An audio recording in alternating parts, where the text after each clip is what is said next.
टेनाइटिस जो कि कभी सेंट्रल कभी पेरिफेरल कंडीशन के साथ एसोसिएटेड हो सकता है, यानी दिमाग की या इनर ईयर की कंडीशन के साथ। टेनाइटिस जो आपके पास कानों में घंटियां बजना, इरिटेशन वाली आवाज़ आना, पल्सेटिंग आवाज़ आना, स्क्रीचिंग वॉइस आना, क्रैकिंग वॉइस आना, जिन लोगों को ये होता है उनको पता है ये कितना कॉमन है। और क्योंकि आपके पास जो पेरिफेरल टेनाइटिस है वो ज़्यादा कॉमन है एज़ कम्पेयर टू सेंट्रल टेनाइटिस, और वो किस तरह से आपकी मॉडर्न फूड इंडस्ट्री से एसोसिएटेड है, उसको किस तरह से आप कंट्रोल कर सकते हैं। अस्सलाम वालेकुम everyone, this doctor Sahar Chawla, right heart service. मुझे बड़े अरसे से रिक्वेस्ट आ रही थी कि डॉक्टर साहर टेनाइटिस पर खास करके बात करें।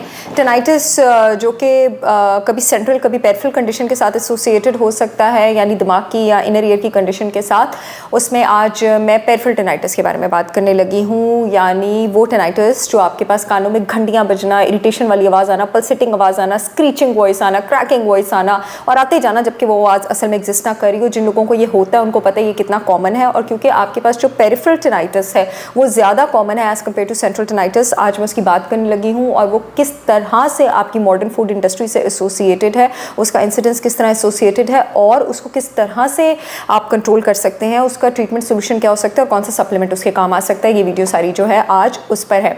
सो ये जो पेरिफेरल टेनाइटिस है ये आपके पास होता है ख़राब मैसेज के ट्रांसमिशन से, ख़राब पैगाम ट्रांसमिट हो रहा होता है आपके पास इनर ईयर से आपके ऑडिटरी सेंटर ऑफ ब्रेन में, यानी दिमाग का वो हिस्सा जिसने आवाज़ों वाले मैसेजेस और पैगाम को प्रोसेस करना होता है और उसको फाइनल स्टेज तक पहुंचाना होता है, यानी उस पैगाम को फिर आप किस तरह से परसीव करते हैं।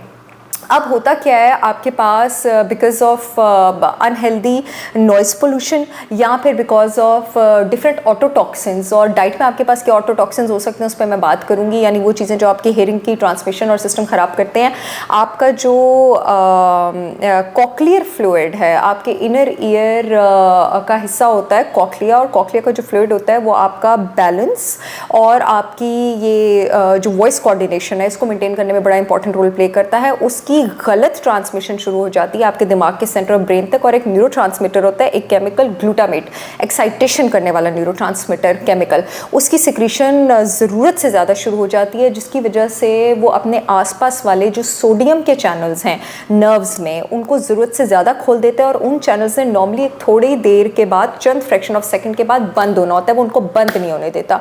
जब वो चैनल्स बंद नहीं होते हैं, वो सोडियम चैनल्स खुले रहते हैं, तो वो जो न्यूरो ट्रांसमिशन है वो अननेसेसरी होती जाती है और इसकी वजह से एक पैगाम, एक आवाज़ जो एग्जिस्ट नहीं करती है वो आपके पास ऑडिटरी सेंटर ऑफ ब्रेन में ऑडिटरी नर्व के थ्रू, यानी वो नर्व जो आवाज़ें पहुंचाने के लिए जिम्मेदार है, कॉक्लियर फ्लूइड से स्टार्ट हो जाती है। अब इसका जड़ से ट्रीटमेंट क्या है इस पेरिफेरल टेनाइटिस का, कि ग्लूटामेट की सिक्रीशन को कंट्रोल किया जाए एक्साइटेटरी न्यूरोट्रांसमीटर की। तो ग्लूटामेट को उसका ऑपोजिट न्यूरोट्रांसमीटर काटता है गैबा, जो कि इनहिबिटरी न्यूरोट्रांसमीटर है।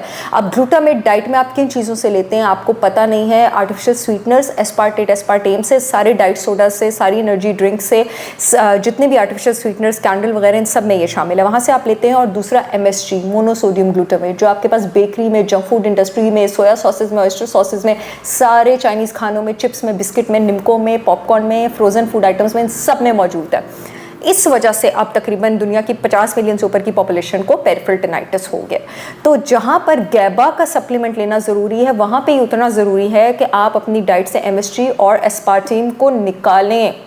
गैबा की जो डोज़ मैं रिकमेंड करती हूँ that is empty stomach 750 mg twice a day, और कुछ हफ्ते लगते हैं इसका असर आने में। एंड अदर देन दैट, जो लोग एंग्जाइटी की मेडिसिन ले रहे हैं, डिप्रेशन की मेडिसिन ले रहे हैं, स्लीप की मेडिसिन ले रहे हैं, सेडेटिव्स ले रहे हैं, वो अपने डॉक्टर से मशवरे के बगैर और अपने हेल्थ कोच से मशवरे के बगैर, डोजेज एडजस्ट किए बगैर उसको नहीं लेंगे। मोरोवर जो गैबा होता है आपके पास, वो दिमाग में आपकी जो अल्फा वेव्स होती हैं ब्रेन में, उसकी भी प्रोडक्शन को कम करता है। तो ये ओवरऑल भी आपकी एंग्जाइटी के ट्रीटमेंट में बड़ा अच्छा यूज़ हो सकता है। आई होप ये वीडियो आप लोगों के काम आएगी। I see all again with yet another informational video. तब तक के लिए अल्लाह हाफ़िज़।